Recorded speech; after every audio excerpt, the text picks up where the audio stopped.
सूरजपुर जिले में anti corruption bureau की एक और बड़ी कार्रवाई। 40,000 रुपए की रिश्वत लेते सहकारिता निरीक्षक गिरफ्तार। छत्तीसगढ़ के सूरजपुर जिले में इन दिनों एंटी करप्शन ब्यूरो की ताबड़तोड़ कार्रवाई जारी है। एसीबी की लगातार कार्रवाई के क्रम में आज बुधवार की शाम कार्यालय उप पंजीयक सहकारिता विभाग सूरजपुर में दबिश देकर सहकारिता निरीक्षक अभिषेक सोनी को 40,000 रुपए की रिश्वत लेते रंगे हाथों गिरफ्तार किया गया है। प्रार्थी से लेखापाल के पद पर नियुक्ति करने को लेकर 1,50,000 रुपए की रिश्वत मांग की गई थी। सहकारिता विभाग में निरीक्षक के पद पर पदस्थ है आरोपी अभिषेक सोनी। वर्तमान सरकार के द्वारा फ्री हैंड मिलने के बाद से ही एंटी करप्शन ब्यूरो की टीम लगातार भ्रष्टाचार पर लगाम लगाने के लिए ताबड़तोड़ कार्रवाई कर रही है। इससे पहले कल यानी मंगलवार को जरही तहसील में दबिश देकर बाबू को रिश्वत लेते रंगे हाथों गिरफ्तार किया गया था।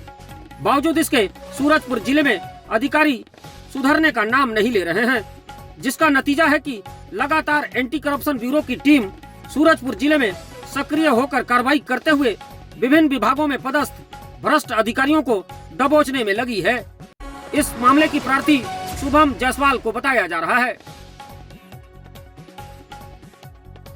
आज दिनांक 17/12/2025 को प्रकरण का प्रार्थी शुभम जायसवाल के द्वारा एक लिखित शिकायत दर्ज कराया था कि सहकारी समिति में लेखापाल और प्रबंधक का नियुक्ति होना था, जिसमें इनके द्वारा पूर्व में आवेदन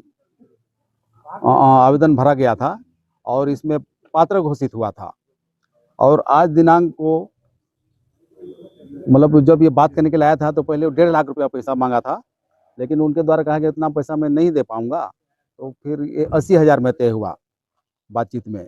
तो 80,000 में भी उनके द्वारा एक मुश्त मतलब पैसा देने में असमर्थ था। तब उनके द्वारा कहा गया कि मैं उसे आधा दे पाऊंगा, बाकी बाद में। तो ठीक है, आज ही पैसा हमको चाहिए, आज ही दो और नियुक्ति आदेश देते जाओ। फिर हमने सत्यापन होने के बाद में ट्रेप का आयोजन किया और अभी 8-8:30 बजे के लगभग इसको 40,000 रुपये रिश्वत लेते हुए रंगे हाथ पकड़े हैं। थी आदिम जाति विभाग में लेखापाल के पद पर नियुक्त होना था उसको, और नियुक्ति आदेश जारी करने के लिए ही वो उसने पैसा मांगा था। किस पद में थे जो पैसा मांगा था? किस पद में? ये सहकारिता निरीक्षक है, उन्हीं के द्वारा मांगा गया था और इस नियुक्ति के लिए वही प्राधिकृत अधिकारी नियुक्त किया गया था। कितने लोगों को गिरफ्तार किया गया है सर? इसमें एक ही आदमी को गिरफ्तार किए हैं और उसमें धारा 7 PC 1988 के तहत कार्रवाई की जा रही है। ठीक है सर।